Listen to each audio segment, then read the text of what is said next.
Hello, our workshop is using library resources for effective online teaching. My name is Randy Miller. I am the Graduate Research Assistance Librarian here at Liberty University. I'm part of a team of Research Assistance Librarians. There's myself, who works primarily with graduate students, and then there is Jeff Dull. And if you've worked with LU Online, even back in the days when it was the DLP, the Distance Learning Program, sometimes on some older materials you might see that. Jeff Dull has been our Liberty University Online, or DLP, librarian for some time. And then new to his position this fall is Rory Patterson.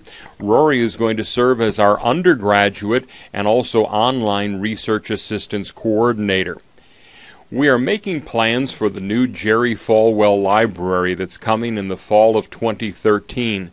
Over to the right side of the screen as you're looking at it here is where the current Vine Center sits, and then move a little bit farther to the left there, you see where DeMoss Hall is, and there is going to be a quad area. At one end of the quad would be the existing DeMoss Hall and kind of where the courtyard area is now if you have visited the campus.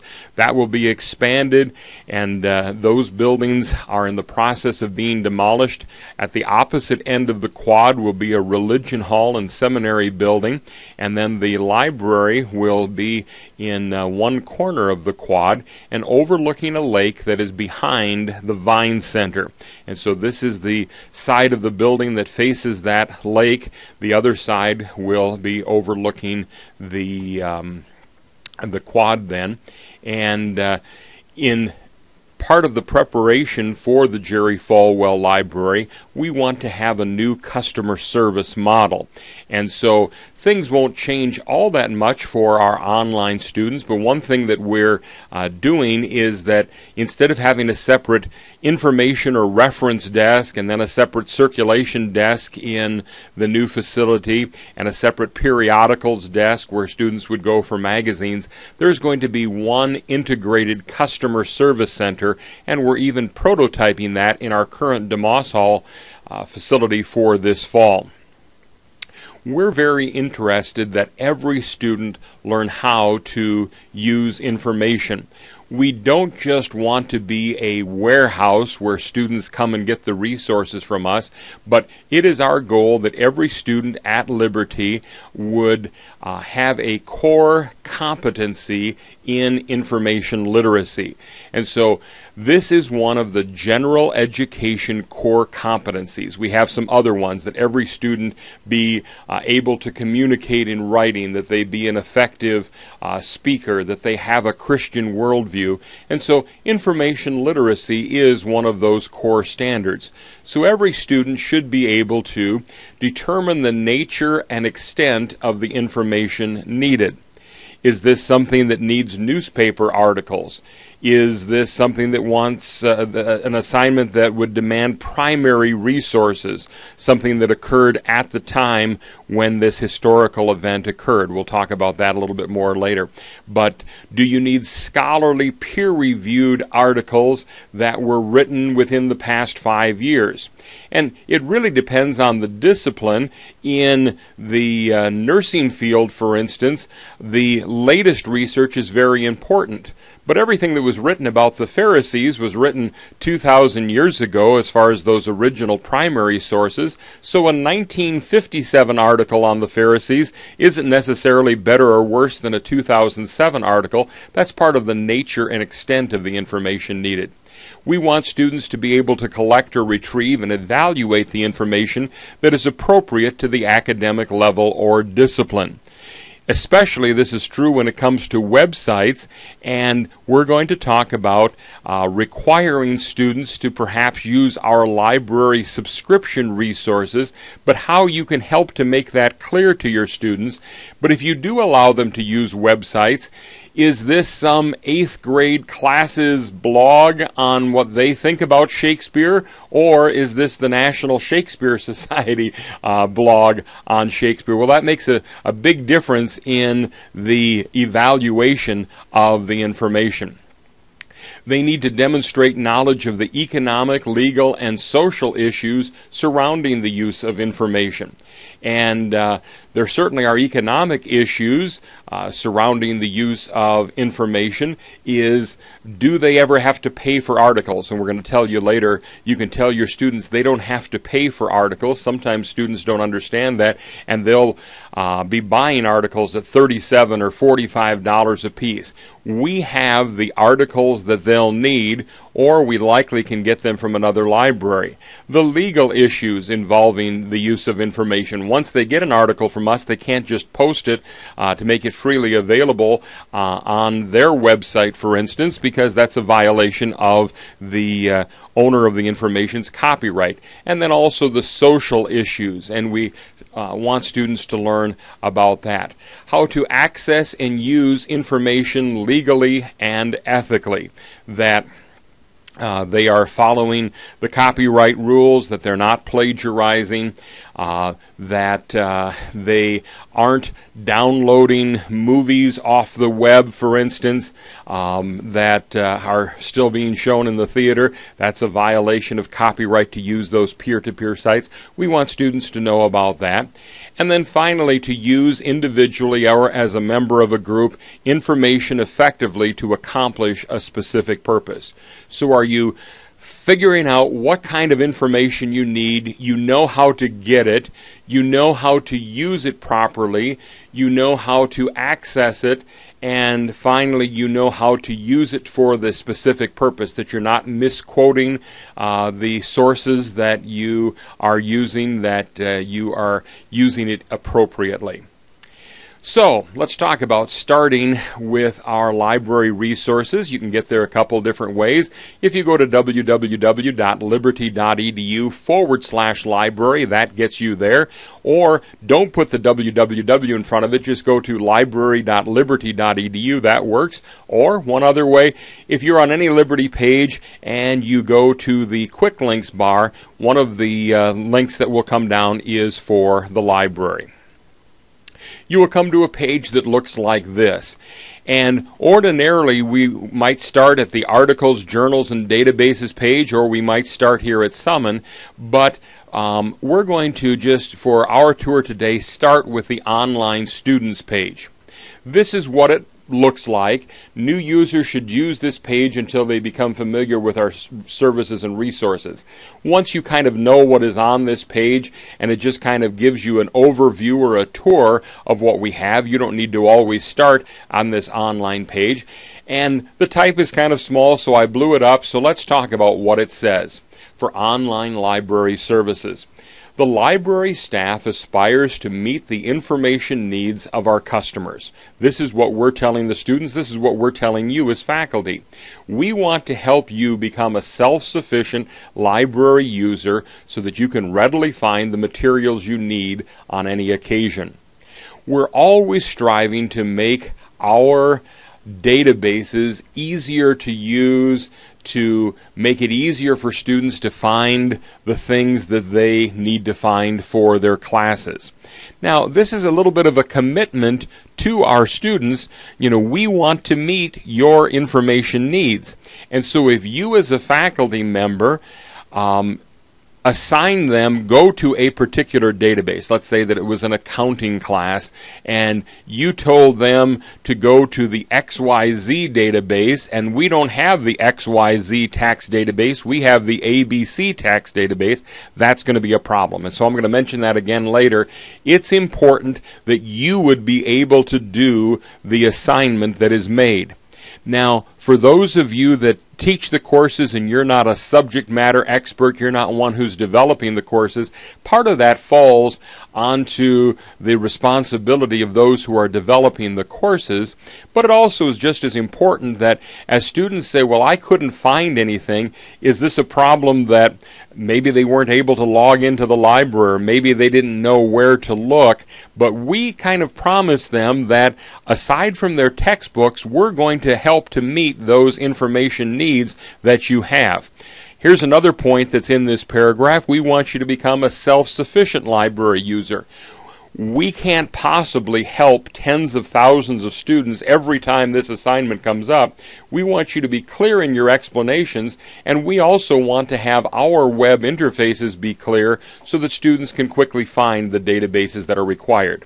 We do have a full-time Liberty Online librarian available weekdays by phone or email. During evening and weekend hours, you may also contact our call center and our customer service center. And in years gone by, our information desk would kind of do dual duties where they would answer the phone and help patrons that were walking up. Now we've kind of separated that because we'll have a separate call center in the new Jerry Falwell Library. And so now calls are being handled in one place and walk-up patrons are being handled in another. But we do have staffing during the evening and weekend hours. And I didn't put those into this presentation because it's kind of in a state of flux. We've gone through and we use our own data to see when are those calls coming in, and in the areas where we're getting a lot of time, during the time periods when we're getting a lot of requests, that's when we try to staff that call center and customer service center. And if this is somebody who's halfway around the globe, perhaps a military student, we might have to call them back or send them an email if the time zones don't work out exactly right, but we do want to help you to select the appropriate databases to use for your topic and show you how to develop searches.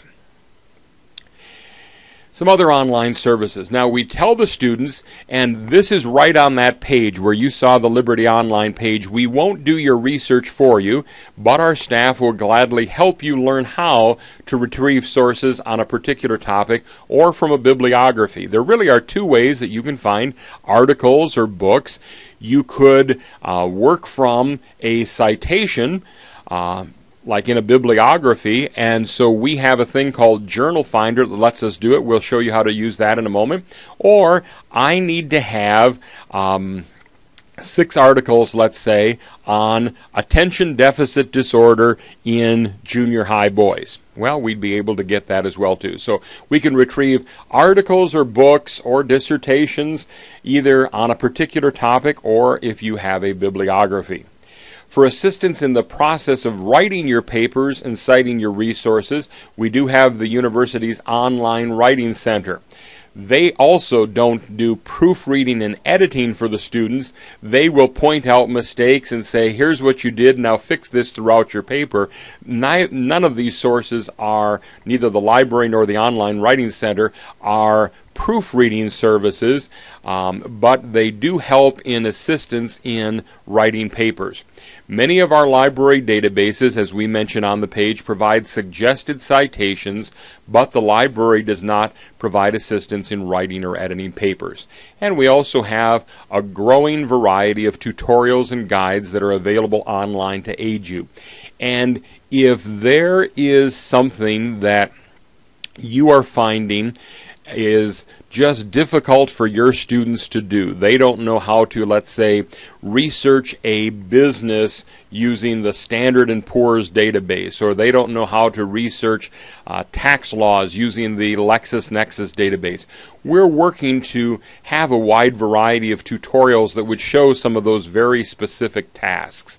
Another one I can think of would be searching for a particular scripture passage in ATLA, the American Theological Library Association, or New Testament abstracts or Old Testament abstracts. We are developing tutorials for a variety of those standard tasks that often give students difficulties. We also have a general purpose tutorial that's called Inform. Info Research Modules, Information Research Modules, or Inform. And it's a self-paced tutorial to help students. First of all, you can kind of see, and we patterned this after DeMoss Hall. This is something that we developed in-house. Choosing your topics, and then how to find books and articles and websites. Choosing the types of resources to use for a particular paper. If you're writing a scholarly graduate level paper, you don't want to be using newspaper sources. You don't even want to be using popular and trade magazines. You want to use the scholarly peer-reviewed articles. And so that's where we talk about in types of resources. You can take individual pages from the Inform database. And so if you wanted to just point your students to a particular page, how do you tell the difference between a scholarly journal article and a popular journal article? There's a page on that in Inform. And then finally, citing and copyright issues is another one of the modules. And so you can click here, here, here, here, here, or here, and each of those would then bring up that appropriate topic. Let's talk for a moment about EZProxy. When you are off campus, you will see this screen. The ILRC provides books, journal articles, and other resources needed for research in your online courses. In order to access the databases containing these resources, you will need to log into EZProxy if you are off campus using your Liberty username and password. This is what the screen looks like. I actually can't see this screen on campus. I took this screenshot at home because this isn't available on campus. On campus, it just passes you right through. But this is the wording that's on that Liberty University Online Services page. And it's important that students understand what EZProxy is and what it isn't. We'll have students call us up all of the time at the information desk and say, yes, I logged into EZProxy and I searched on EZProxy and found this article. EZProxy isn't the name of a database. EZProxy is a gateway to allow you access to our resources. So how does EZProxy work? If a student tries to directly access a database, it either won't provide access to them, or there are some databases that the address that they use, let's say JSTOR for instance, is the same address whether you're on campus or off campus. But if you go through our doorway, then it says up in the upper right corner, access is provided by Liberty University. But if you just go on your own and they don't know where you're a student or even if you're a student at all, it will say, here's the first page of the article, perhaps. The cost for that article would be, let's say, $18 or $25 or $39. And what kind of credit card would you like to use to charge it? We always tell students, never pay for articles. By using EZProxy, a tunnel is created between the distant student and Liberty, and their request appears to be coming from Liberty University. So from the student, we'll make him be over in Atlanta, Georgia, let's say, and you see the arrow going down to Liberty University up to the EBSCO host research databases. Their servers, I believe, are in Massachusetts. And so here's really is what is happening is we don't tell all of the databases all of our 1,000 or 100,000 email addresses. And if somebody today changed their password, we don't have to let all 300 or 400 databases know. It all works by IP address, Internet Protocol, your computer address. Each network connection has a particular address. And there is a range of addresses that's right here on the campus. It doesn't matter whether you are across the street at a restaurant that has Wi-Fi or if you're 1,000 miles away.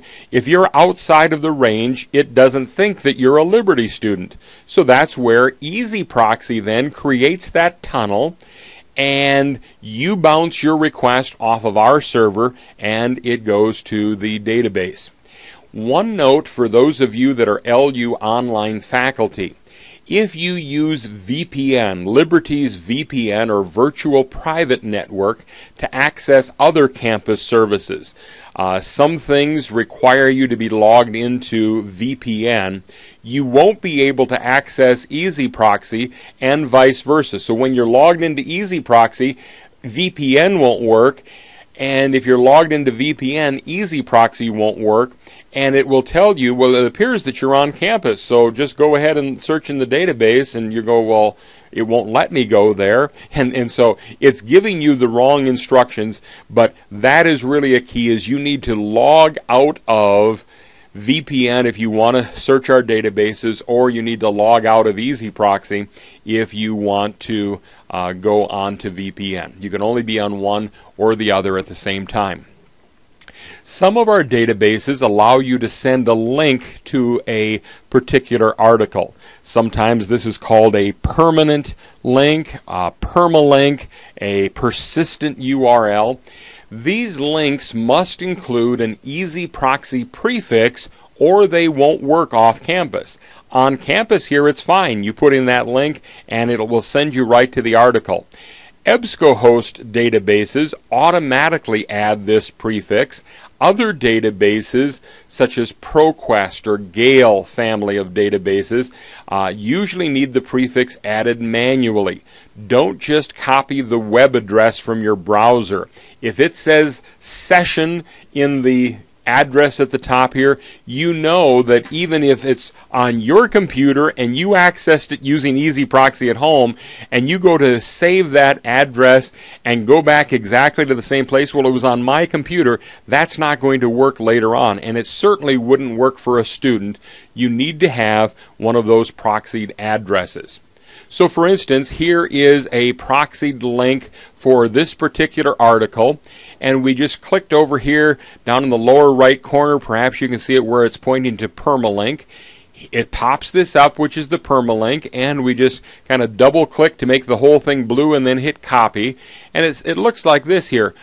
HTTP search EBSCOhost, and there you see the words EZProxy. Sometimes you might only see that number 2048, but that's the port here at Liberty that you would bounce your request off of, and that's what allows it to go through our service. Now, there are several different places that you could look if you were looking for articles on a particular topic. Whether that was a counseling topic or an education topic or a religion topic, I'm going to be talking about 3 of them today. One of them is Summon. Another one is the family of EBSCO databases. You can do an all EBSCO search, searching simultaneously in all of our EBSCO databases. And another place to try is Google Scholar. So we're going to start with Summon. The Summon Discovery Tool is a good place to begin. It conducts a broad search of all of our databases as well as our library catalog, and so it has both books and articles. Now when I say it searches all of our databases, it doesn't have 100% coverage for any of the databases.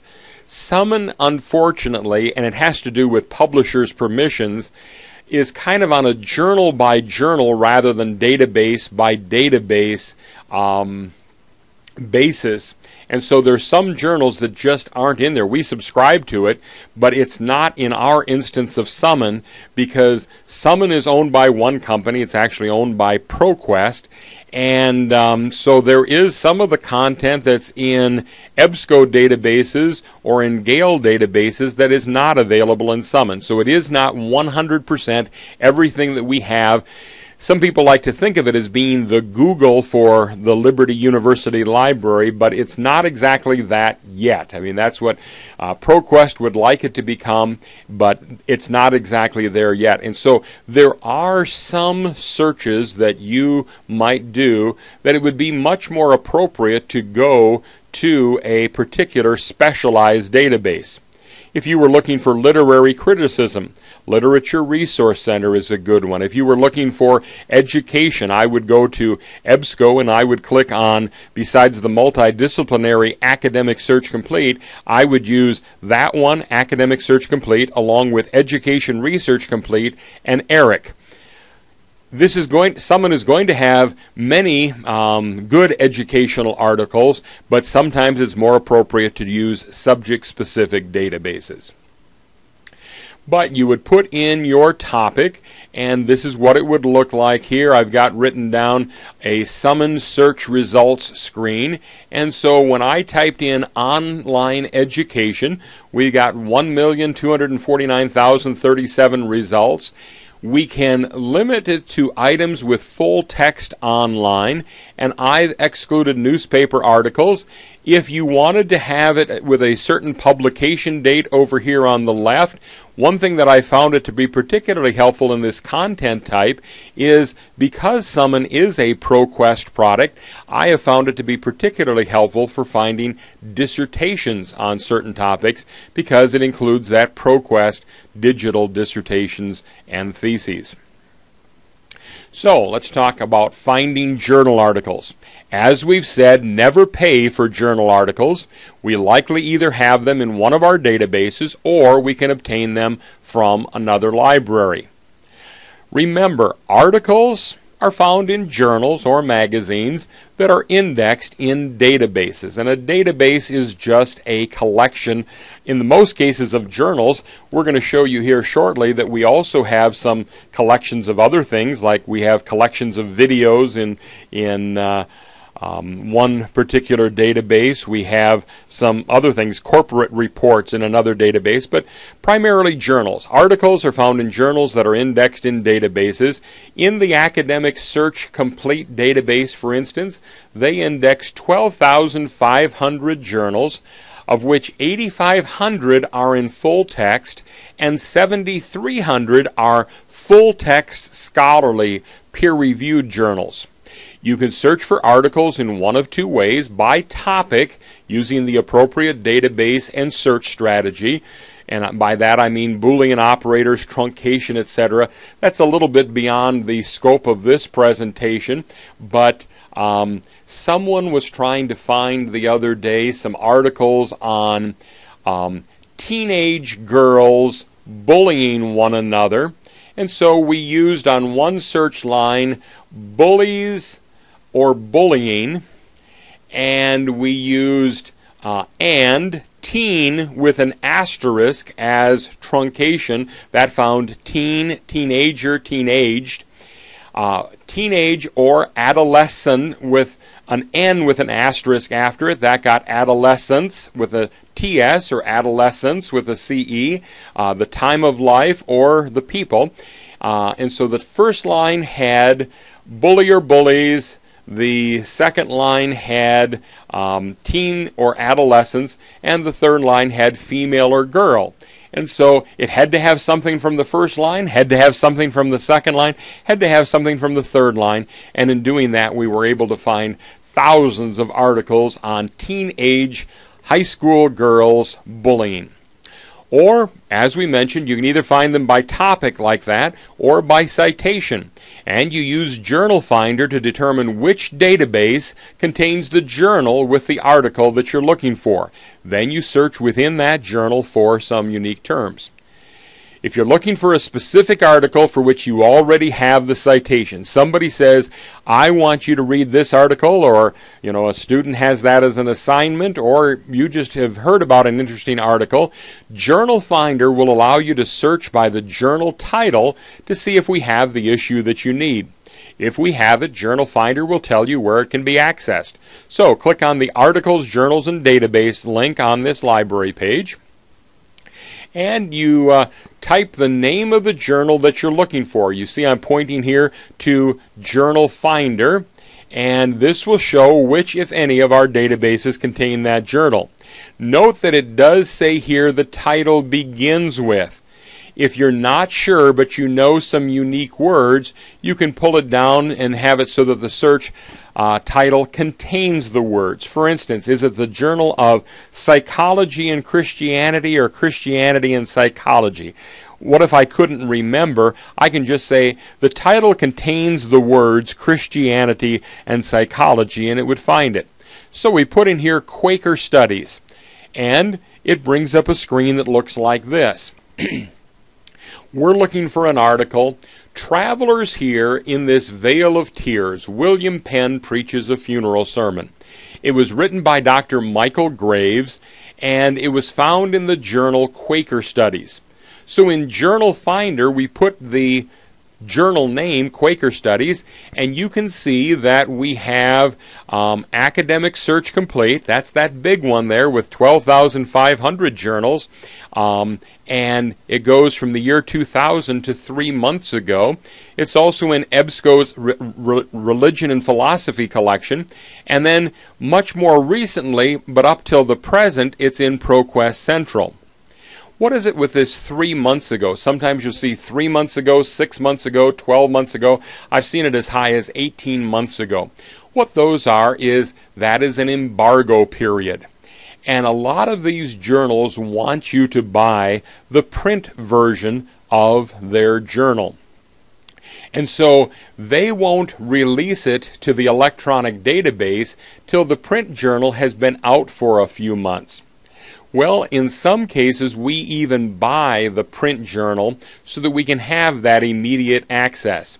We don't have that many people researching Quaker Studies. If we had it in the print version, it would add that as an extra line here. It's also available in the Liberty University print collection, but that's not mentioned here, so we don't subscribe to it in print. And if someone needs an article that's newer than 3 months ago, well, in this case, we could actually get it from ProQuest Central. But then we would click on Academic Search Complete, and it would bring you to a screen that would look something like this. You will often see dates that are listed on the right-hand side in this case, but if you knew the exact date of the issue, you could search that way just by clicking on the date. Or since we know the author of the article and the title of the article, we're going to go up here to the top and search within this publication. And so here we see Academic Search Complete is the name of the journal, or is the name of the database. Journal name, JN is what that stands for, Quaker Studies, and Graves, Michael, that's the name of the author. So in the database Academic Search Complete, in the journal name Quaker Studies, we looked for any articles by the author that we knew, Michael Graves, and there was only one result. Now, it depends on which database that you're in. ProQuest looks a little bit different than EBSCO, looks a little bit different than Gale. If you were in the Sage Premier databases, they look a little bit differently. Sometimes there's different terminology. Sometimes it's search within this title or search within this publication.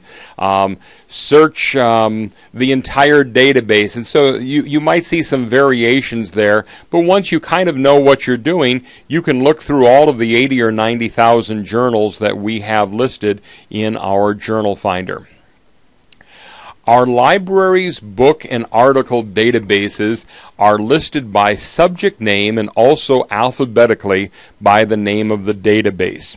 So if you wanted to find Mental Measurements Yearbook, you would look under the letter M for Mental Measurements Yearbook. If you wanted to find ProQuest Historical Newspapers, of course, that would be under the letter P.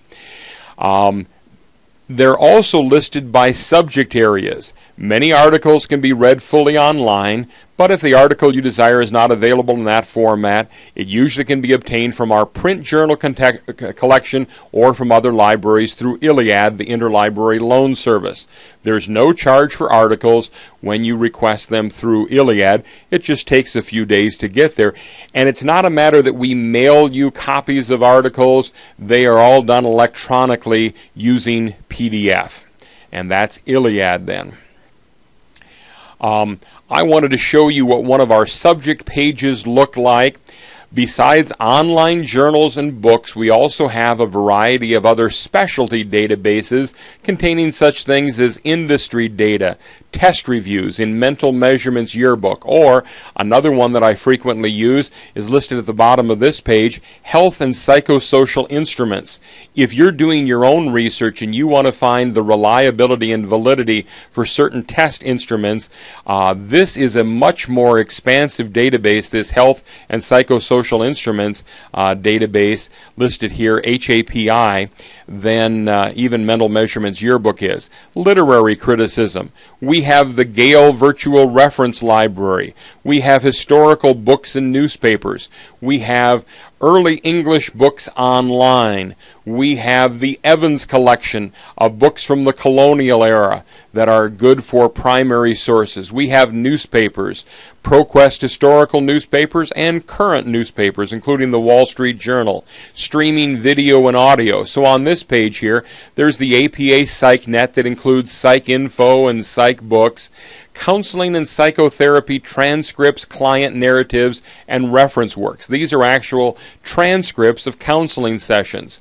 Counseling and therapy in video. And we have quite a collection of videos now, including the PBS videos and also the Alexander Street videos of history and a variety of other topics.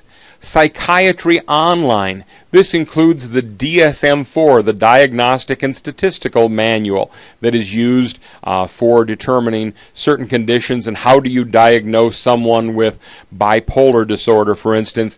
The Diagnosis and Statistical Manual, Volume 4, they'll be coming out with number 5 here, I believe, in May of 2013. And so I just wanted to show you some of the databases that were available that are more than just journal databases. We also mentioned that another way to look was by looking in all of the EBSCOhost databases. We subscribe to most of the EBSCOhost family of databases. You can click on Choose Databases here and then select all or several of them to search simultaneously. This is particularly helpful for multidisciplinary topics. You can email PDFs to yourself if it's available in full text. You can create permanent links or permalinks to articles or even to searches, to an individual search. If you really like the way that you set up this rather lengthy search, including the limit to certain dates and to certain types of material, and I only want full text articles, you can send all of that to yourself as a search link and be able to reproduce that later. You can create personal folders. Here's the folder. It's a temporary folder until you sign in as yourself, but you can store your work then in a folder. And you can create journal or topic alerts to send you emails. Now, I do this in EBSCO when new articles are found in a subject or topic that I'm looking for. Let's say that I did a thorough search in August. In October, a new article comes out. It will actually send me an email link to say, hey, in the latest issue of Christianity Today, there's a new article about your topic. And so it will send me an alert for journals, or whenever the next issue of Christianity Today or Quaker Studies or whatever I'm interested in, when the next issue is released, it can send me a journal alert. Not sure if you know about Google Alerts, but you can do the same thing with web pages on topics that you're interested in. Just go to www.google.com/alerts, and it will tell you how to set up alerts for certain topics of interest. One other thing is Google Scholar. Google Scholar is different than regular Google in a couple different ways. You just go to scholar.google.com. It includes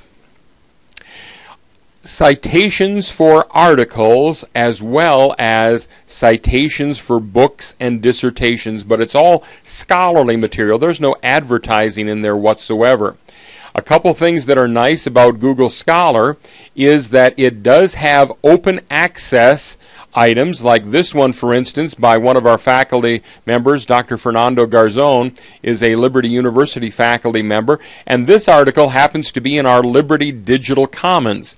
And you can place your own articles. You can create a faculty page and have, as part of the selected works of your name, have your articles. It shows open access articles. It also, by setting your library links within your Scholar preferences to Liberty University, if you find an article in Google Scholar, it will say get it at LU, and it will send you through that portal so that you're getting it free on our subscription rather than having to pay for it. And so you don't have to go back out, go to Journal Finder, see which database contains it. You just click on a link that says get it at LU, and it will link you to that article. One other thing that's nice about Google Scholar is you can see what other people have cited this original article. So Interventions That Apply Scripture in Psychotherapy has been cited since it was written in 2005. It's been cited by 14 other articles or journals or books that are listed in Google Scholar. So you can click on the Cited By to see who has cited that source. Okay, let's talk for a moment then about finding books and ebooks. Journals, we said, were found in databases. Books are found in catalogs. And so probably most of you are old enough to remember having used a card catalog at one time. We have mainly electronic catalogs. We don't have any card catalogs left anymore. There's three main types of books: reference books and multi-author works, where each chapter is an essay, and then monographs. A monograph is one book about one subject, and so a monograph, just a book about one subject. For the reference books, let's say that you were looking up information on the Battle of Shiloh in the Civil War. Well, it's rather ironic that for our journal databases, all that it looks in is the title, the author's article, or the author's names, the journal title, the title of the article, any subject headings that are assigned, and then a 1 or 2 paragraph abstract for the article. Well, most books, even though it's a 300-page book versus a 12-page article, the 300-page book has actually less information than the 12-page article, because most books don't have a little abstract or summary of the book. They will have subject headings, and so in that example, let's say we had the Encyclopedia of the Civil War. And so it would be under a subject heading U.S.-History, Civil War 1861 to 1865-Encyclopedias is where that would be listed, but it wouldn't list the 3,000 articles or essays that are available in that reference book. We do have a database called Reference Universe that does list that, and Summon is doing a good job with listing some of those individual essays in multi-author works and articles in reference books and dictionaries. But that's where it's always helpful when you're dealing with books to think a little bit broader. So if you were looking for things on Martin Luther, you might want to look into an encyclopedia of the Reformation. We have both printed books and electronic books that are accessible online. If you're looking for a particular book title, Lucas, the library catalog, Lucas stands for Liberty University Catalog System. It lists our print and our growing number of e-books or electronic books. And embedded in Lucas, Google Books gives preview access to a substantial portion of many books. You don't have to go through Lucas to get to Google Books. If you just go to books.google.com, I often, if I'm wanting to see, is this a book that I want to order or that I want to get, I will often date a book before I marry it, is what I call it, that I'll go to Google Books and see if there's a preview available, and very often it will show you up to 10% of a book. Your 10% that's allowed by the copyright regulations doesn't have to be the first 10% of the pages. You can look within this book, and if the 7th chapter is what's of particular interest to you, you can skip right to there and use your 10% of the allotted pages that you're able to see on a preview from the 7th chapter or the 9th chapter or somewhere in the middle of the book. Many of our print books can be sent to you to borrow for the cost of shipping and return postage by requesting them through Iliad. So we will send our own Liberty books, and remember, we do have many e-books, but because of time constraints, we will not borrow books from other libraries or do interlibrary loan for online students. If you are in the Lynchburg area taking online courses or doing online teaching, you may request that interlibrary loan materials be brought here to campus to be picked up on campus. Here's what Lucas looks like, and I have chosen to limit it to electronic resources. You can do a search and then later limit it to electronic resources if you'd like. And so I did a search for online teaching. And this one shows that here's a book. It has the call number then that it's available in our new item collection. This one is available in the main stacks. And these next two then are available anywhere that you have internet access because you are a Liberty currently enrolled student, faculty, or staff member. Then ebooks are available to you online wherever you have access to a computer. Click on an ebook and it will provide an access link then to read that book. WorldCat is a catalog of books held in libraries around the world. It's a world catalog of books. It also has some articles and other things as well. Since it is a catalog, it generally does not contain the full text of books.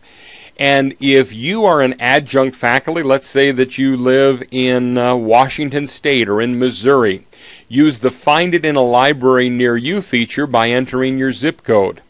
Many library catalogs are available online, so you can check availability. Sometimes it's cheaper for students to purchase inexpensive used copies of books from a source like bookfinder.com than to borrow them from us. And so I've often seen used books for $3.85, and that includes the postage to ship it to them. If you borrow a book from our Liberty collection, you can have it for 30 days, whereas if you buy it for about the same price, then it becomes yours and you've added it to your library. Within WorldCat, you can see various editions and formats for books.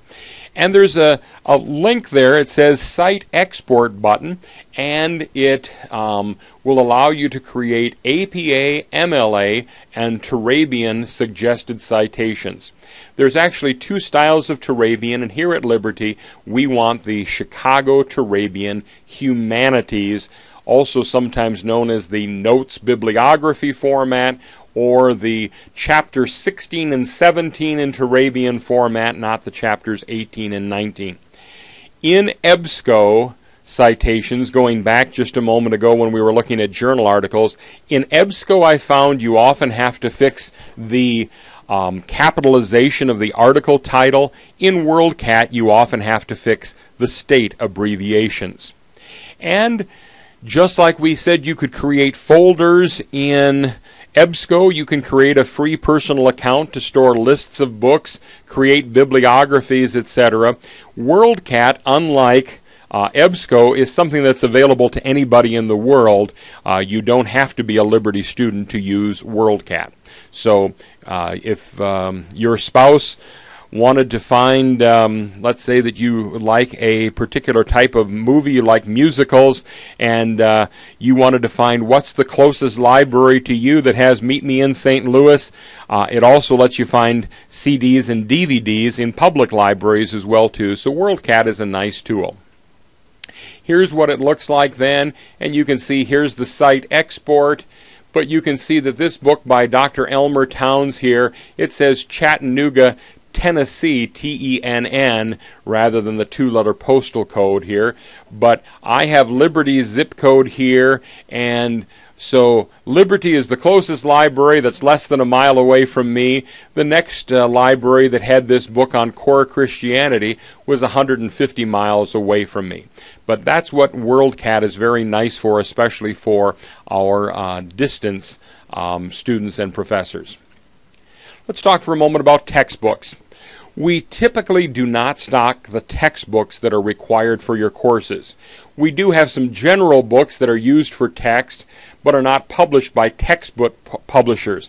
There are certain textbook publishers like Pearson or Houghton Mifflin that those are textbook publishers. We don't typically get edition 9 of developmental algebra or of introductory biology, because next year it'll be edition 10 and the 2 years later it'll be edition 11, and so what good will that old edition 9 be doing there? We don't do it because of that reason, but also we don't get them.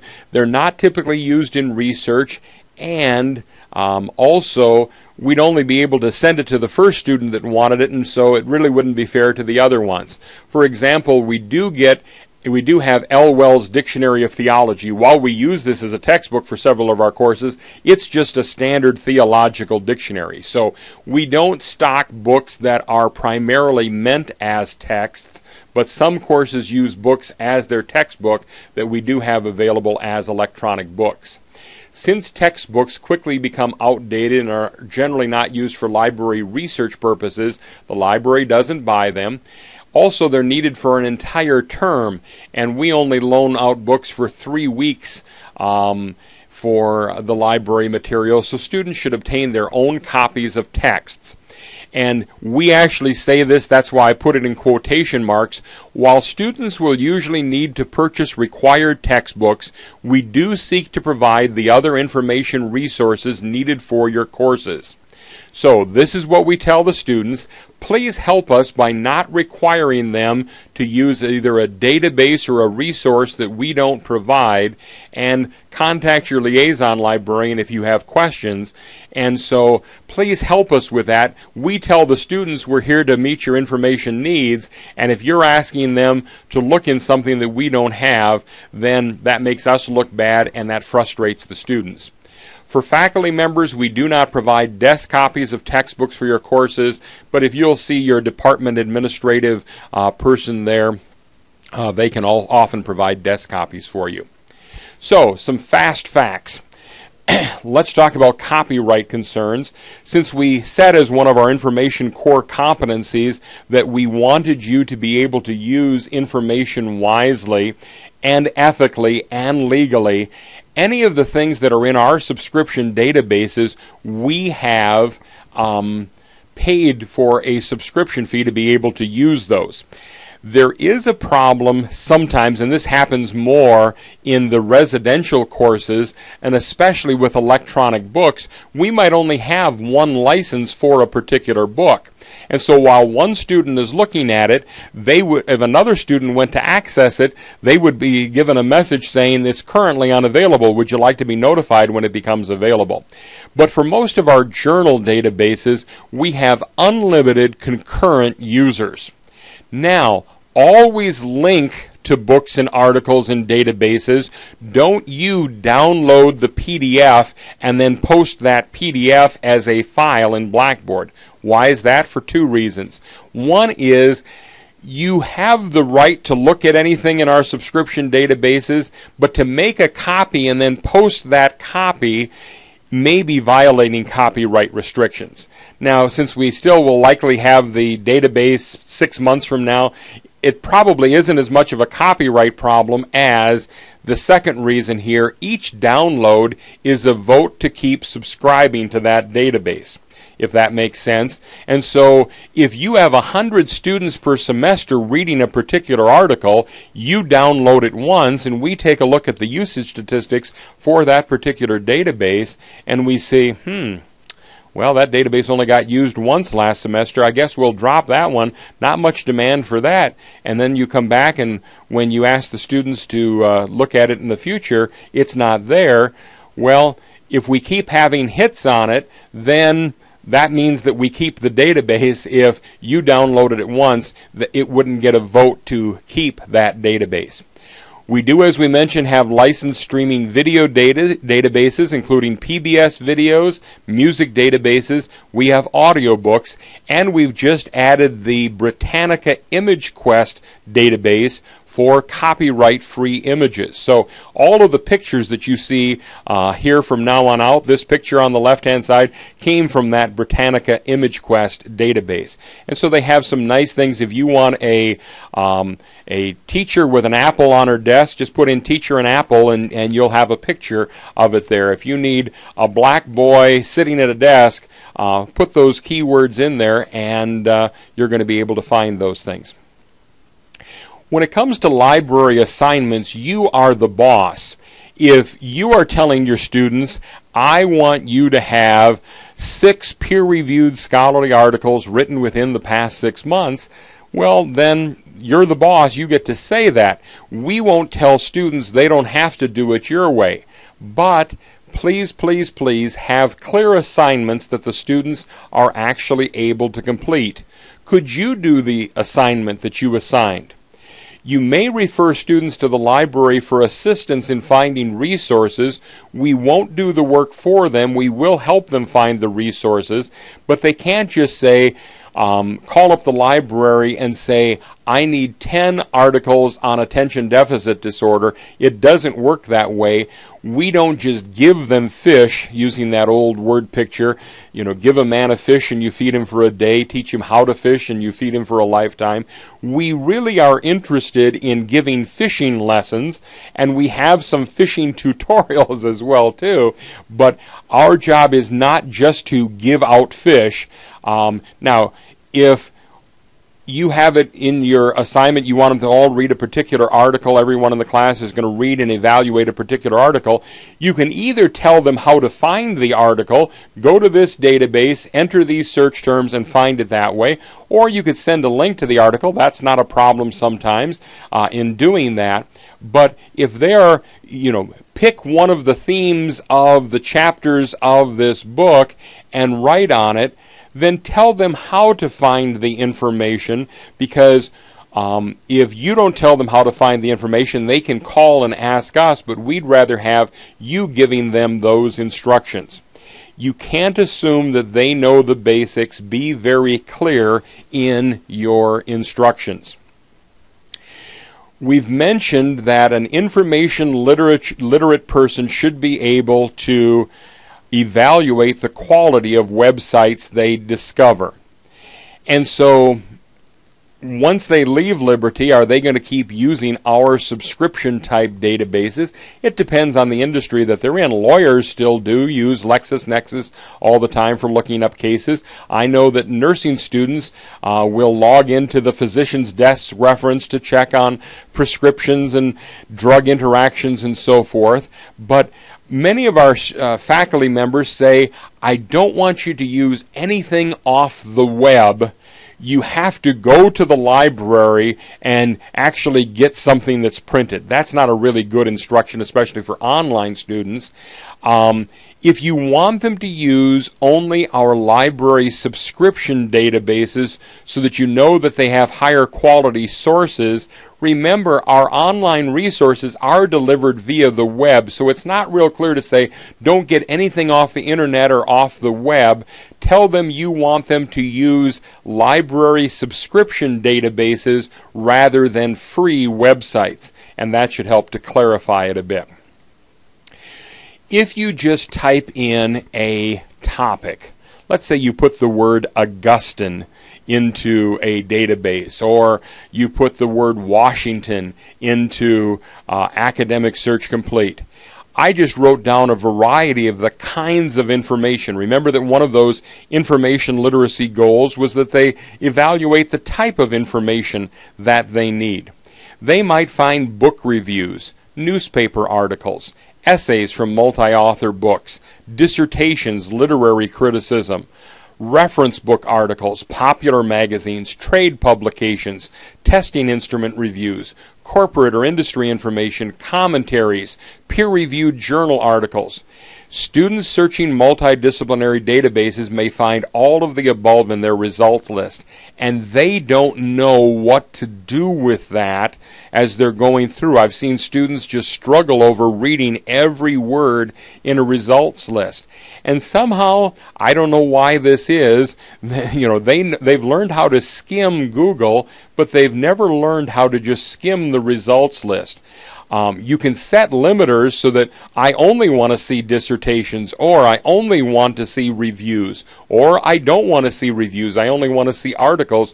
You can somewhat set that up, but they don't understand sometimes the limiters, and so to them, an article is an article is an article, but for you, if you want peer-reviewed scholarly articles to have a newspaper article, they might have specifically picked it because, this one's only 300 words and that article is 13 pages. So be very clear and also help them as part of the educational process to know what kind of information that they'll need. If we could talk for just a moment then about primary versus secondary sources. Primary sources has a particular meaning. I'm quoting here from Yale University. Primary sources provide first-hand testimony or direct evidence concerning a topic under investigation. They're created by witnesses or recorders who experience the events or conditions being documented. Often these sources are created at the time when the events or conditions are occurring, but primary sources can also include autobiography, memoirs, and oral histories recorded later. So if you told your students, I want you to find primary sources on the Boston Tea Party, well, we have historical newspapers, we have tracts and broadsides and pamphlets and books that were written back in those days in some of our historical databases. That wouldn't be a problem. Here's where the problem comes in, is that sometimes in other disciplines I want 12 primary articles on attention deficit disorder. Well, what does that mean, primary sources? Sometimes it's used to mean scholarly. Well, if you want scholarly sources, say that. But the word primary means things, as it's noted here, that were written by eyewitnesses. So if you wanted to have primary sources dealing with the civil rights movement in the 1960s, that's fine, and we do have some of those in historical newspapers. If you wanted primary sources on the Civil War, then it's going to be things that were written during the war, generals' memoirs, newspaper accounts, and so forth. Those are primary sources, but they usually deal with historical topics. But as I mentioned with the civil rights in the 1960s, you could even have primary sources dealing with the 2004 or 2008 presidential campaign. But be careful on using that word. It's not interchangeable with scholarly. Primary usually means eyewitness accounts, and secondary are things that were written about those primary accounts. Then we get into scholarly and peer-reviewed journals. They are written by scholars for scholars. They usually begin with an abstract and they end with references. They tend to not be general information but be very focused and specific, and they often present original empirical studies. Now, not all scholarly articles use a peer review process, especially in theology. When I do theological research, I usually don't check the box for only show me scholarly articles, because the journals that do use the peer review process often tend to be the more liberal ones. I just tell my students what I'm looking for when I'm looking for scholarly sources that have footnotes and things, as opposed to just an opinion page or a one-page devotional. But when you check the box for scholarly peer-reviewed journals, you are throwing away any that are not. So don't necessarily use the term peer-reviewed if you only mean that you want high-quality sources. And realize that they're not available for all topics. I had a gal come in, and she wanted to have 5 scholarly peer-reviewed sources on how to become a fashion designer. Well, that's not something that scholars usually write for scholars about scholars. I told her I could get you scholarly articles on how what you wear affects other people, on the effects of clothing on people's perceptions, or things like that. But there weren't articles on that occupational topic, but there certainly were, non-scholarly trade-type articles on that. Someone else came in and wanted 5 scholarly peer-reviewed articles on missionary Jim Elliot that were less than 5 years old. Well, we have a couple of entire books on missionary Jim Elliot. We have some 1950s articles back when he was killed. But as far as scholarly peer-reviewed articles written within the past 5 years, there was nothing to be found. That's not to say there's no information on the topic, so be careful when you make that type of assignment.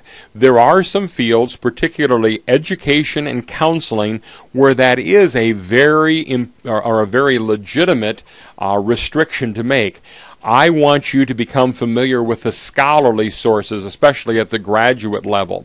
But for a lot of undergraduate topics, that's not always required, and there aren't always things written. So, for instance, I want 5 scholarly articles on what to do in your first counseling appointment when you first meet someone. And there again, I found things on intake forms and how you should process clients. But as far as just step-by-step how to conduct a preliminary counseling session, we didn't find many scholarly peer-reviewed journal articles about that. So be careful in those assignments. Let's talk about liaison librarians. We would be glad to do a personal research consultation with any student or faculty member.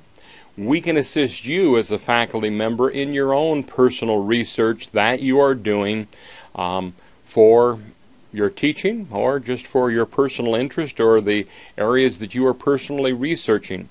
Each department is assigned a liaison librarian that provides communication and collaboration and research assistance, collection development, and so we work with each of the departments. We want to be adding the books that are the new books that are being published in your field, and also in classroom instruction for those that are here on campus. And so there's a list on the faculty services page. Also on that faculty services page is the utility that would allow you to add the proxying information to an article that doesn't have it so that it can be used off campus. If you would like to recommend that the library obtain certain titles or databases, contact your department to see the procedure that's followed in your particular subject specialty. So let's have a quick review. EZProxy. That was the way that you have a gateway to our subscription resources. It provides a connection from you, wherever you may be, bouncing your request off the Liberty server to go to the particular database. Then we have 3 here that are highlighted in red. Summon was one way to look for articles, and you can specify full text articles only so that you can see them off campus. It contains both books and articles, but it doesn't contain 100% of our databases. Google Scholar is particularly good in science, technology, engineering, medicine, some more of the technical things, the social sciences, counseling, education. It's less helpful when it comes to theological and religious areas. Not all of the scholarly journals are listed there, but Google Scholar, if you check the Liberty University in your library links, you can go directly into our databases and obtain items. You also can access open access items, and you also can see who has cited other people's research. The EBSCOhost databases is our largest family of databases. You can search them all simultaneously, and for a lot of the departments, Business Source Complete, Education Research Complete, the psychology area, we have several psychology databases within the EBSCOhost databases, sociology indexes in there.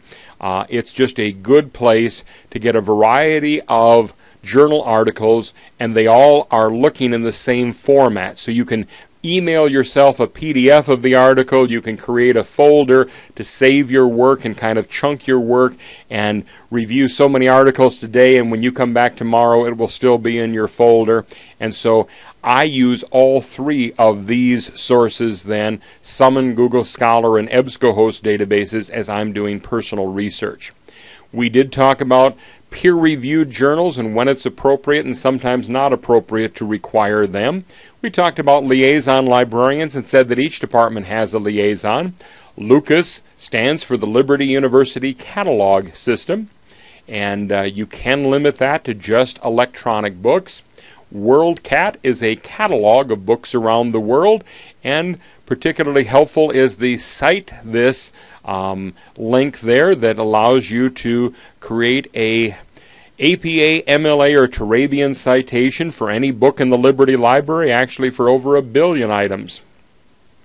We do personal research consultations, both for faculty members and also for students. If they would like to do this by phone, we also have WebEx available that we could do WebEx research consultations.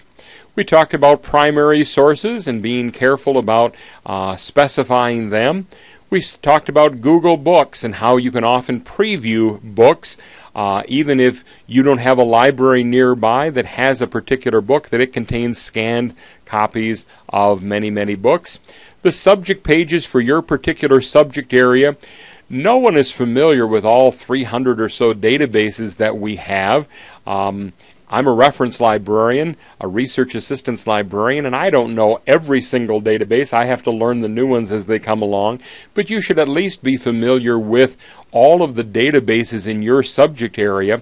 So for instance, we in the theology area have added the Theological Journal Library. There's only 36 journals, but there are these conservative evangelical journals that are very, very helpful to the students.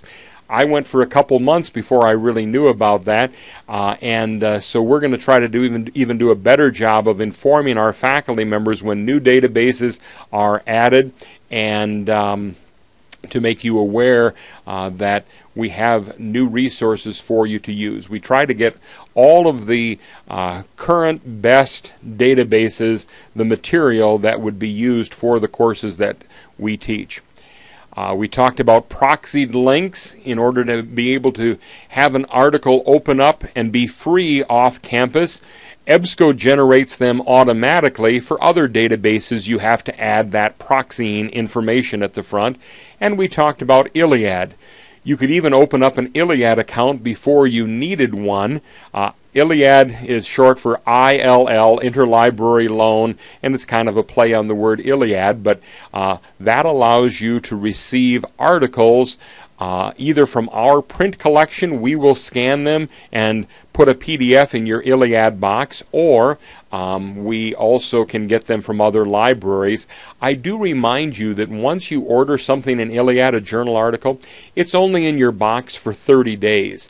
We'll send you an email when it becomes available, but make sure that you retrieve that and save it to your own computer, because after 30 days it does expire, and we can't keep all of that information in there indefinitely. So, we really look forward to being your connection to Liberty University library services and resources. You can always write us at research@liberty.edu, and we will forward your request to the appropriate person there, and we'd be glad to talk with you by phone, via email. We can also do WebEx. Do let us know your concerns, any requests that you have, any questions that you have. We would be glad to be of service to you. We want to meet your information needs, and we want to help you as you help develop information literate students here at Liberty University. Thank you for joining us today.